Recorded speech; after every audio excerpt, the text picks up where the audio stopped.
Allez, petite vidéo, mes achats et mes ventes. J'en ai fait quelques-unes aujourd'hui, des achats. C'est vrai qu'en général, de faire ça le vendredi, c'est peut-être pas le bon truc. Mais bon, là, ce que j'ai joué déjà, c'est un BX4. J'ai augmenté ma position sur le BX4. Ça faisait quelques temps que j'étais à 500 € dessus. Je me suis dit, là, c'est du feeling. Let's go, augmentons un peu la position. Donc j'ai repris à peu près 500, légèrement en dessous des 500 € sur le BX4. Bon, c'est vrai que ça me coûte en frais quand même, il faut bien l'avouer. Ça m'a coûté plus de 2 € de frais quand même. C'est vrai que c'est chiant. Le BX4, c'est les frais. Mais bon, comme ça, pour l'instant, après, je garderai la position, on va attendre. Et ensuite, autre position que j'ai acheté, mais là aussi, j'ai conforté la position. Là, vous allez me dire, mais pourquoi tu fais ça invest? Je sais pas pourquoi. C'est Kering. J'ai repris une Kering en plus, j'en avais deux, j'en ai trois maintenant. Parce que, je me dis quand même qu'elle est comme assez basse et j'ai vu que les résultats d'Estée Lauder, alors c'est pas tout à fait la même chose. Estée Lauder, ok, ils étaient pas bons, hein, les perspectives étaient revues à la baisse pour l'année prochaine, mais le marché a acheté Estée Lauder et je me demande si on n'est peut-être pas sur un point bas sur Kering. Parce que ouais, elle est très très basse, c'est clair et net. Ils ont annoncé de toute façon que le deuxième semestre serait pas bon non plus, hein, du moins 30%, et peut-être qu'ils feront que moins 25 finalement, et que le marché achètera ça. Hein, donc, sait-on jamais?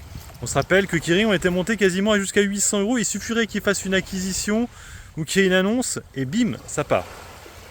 Sachant que c'est la pire actuellement dans le luxe, et effectivement on le sait. Parce que les résultats sont pas bons, mais j'avais déjà fait une vidéo là-dessus. Ils ont fait des acquisitions et c'est pour ça, hein, que ça pèse un peu sur les comptes. Ils ont acheté quand même deux trucs immobiliers qui font plus de 2 milliards d'euros les deux.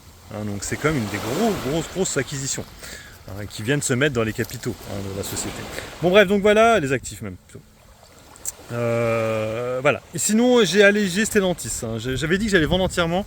Je n'ai fait que alléger la position parce que le problème de Stellantis, c'est que je sais pas, donc ouais, je me dis j'avais 1000 €, ouais, je reviens à 500, pas mal comme position, 500 € dessus.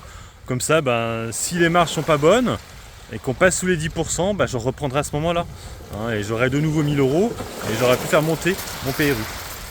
Plutôt descendre mon PRU, excusez-moi.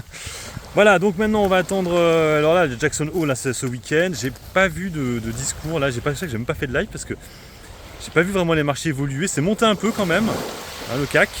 Donc je pense qu'il y a dû y avoir des annonces parce que j'ai vu que d'un coup on était à 0,38, on est monté à 0,60.